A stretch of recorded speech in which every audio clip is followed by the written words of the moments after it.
Hi, this is Kiara from Pencil, and welcome to today's tutorial on how to rename a board in Pencil Spaces. Something important to note is only hosts have the capability to rename boards, participants don't.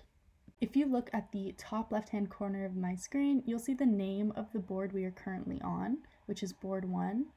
When you create a new board in your space, it will automatically be given the name board followed by the number of boards that you have currently created. If I wanted to rename the board, I could just directly click on the current name of the board and retype the new name I want for the board. So we're going to do test. So now the board is currently named test. Another way to rename the board is by clicking the 3 dots beside the name of the board, selecting rename, and typing in the new name you want for the board.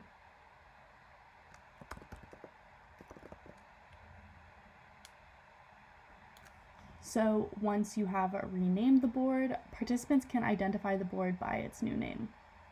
I hope you found today's tutorial helpful. If you have any further questions, please feel free to click the help button found at the top right corner of your screen.